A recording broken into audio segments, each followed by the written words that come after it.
Hello বন্ধুরা, ভারত সেরা মোহনবাগান আইএসএল 2024-25 ট্রফি অর্থাৎ কাপ চ্যাম্পিয়ন হলো মোহনবাগান। বেঙ্গালুরুকে 2-1 গোলে হারিয়ে চ্যাম্পিয়ন মোহনবাগান।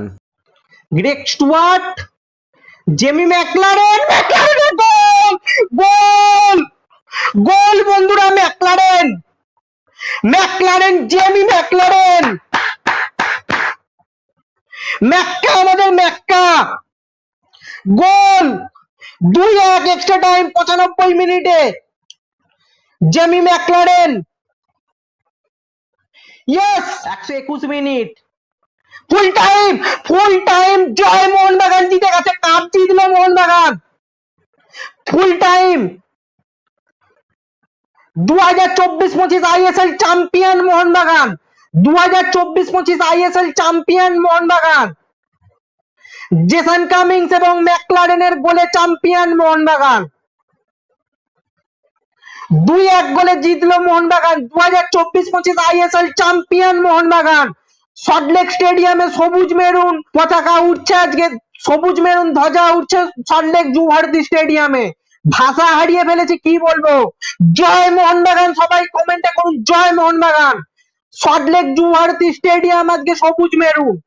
কলকাতার রাজপথ সবুজ মেরুন রাজপথ, আজকে সবুজ মেরুন রঙে রাঙিয়ে উঠবে আজকে কলকাতার রাজপথ। জয় মোহনবাগান। লাস্ট টাইম আমি ফাইনাল দেখে এসেছি, মাঠে গিয়ে মুম্বাইয়ের কাছে হেরেছিলাম, এবার জিতেছে মোহনবাগান। বাড়িতে বসে আমি ইউটিউবে লাইভ করছি, ফোনে খেলা দেখছি, টিভিতে খেলা দেখছি, আর জিতেছে মোহনবাগান। এই আনন্দটাই আলাদা। আগের বারে চোখের জলে মাঠ থেকে বিদায় নিয়েছিলাম, এবারে সেই জয়টা আমরা পেয়েছি। 2024-25 আইএসএল শিল্ড এবং কাপ চ্যাম্পিয়ন মোহনবাগান। কোথায় গেল সেই ইস্ট বেঙ্গল সমর্থকরা যারা বলেছিল মোহনবাগান সব হারবে, তোদের সব প্লেয়াররা চোট পাবে? কোথায় গেল তারা? এটাই মোহনবাগান, 1 গোলে পিছিয়ে 2-1 জয়। এটাই মোহনবাগান, 1-0 পিছিয়ে গিয়ে 2-1 জিতলাম, 1-0 পিছিয়ে গিয়ে 2-1 জিতলাম। এটাই মোহনবাগান। ফিরে আসার অপর নাম মোহনবাগান, বাঁচার অপর নাম মোহনবাগান। জয় মোহনবাগান। চ্যাম্পিয়ন ভারত সেরা, আবারও ভারত সেরা মোহনবাগান। চ্যাম্পিয়ন মোহনবাগান, ভারত সেরা মোহনবাগান। তো বন্ধুরা, এই ছিল আজকের ভিডিওটা ভালো লাগলে অবশ্যই চ্যানেলটা সাবস্ক্রাইব করে দাও আর পাশের বেল আইকনটা বাজিয়ে দাও। আর ফেসবুক থেকে ভিডিওটা দেখলে পেজটা অবশ্যই ফলো করে দাও আর ভিডিওটা অবশ্যই লাইক শেয়ার করে দাও। জয় মোহনবাগান।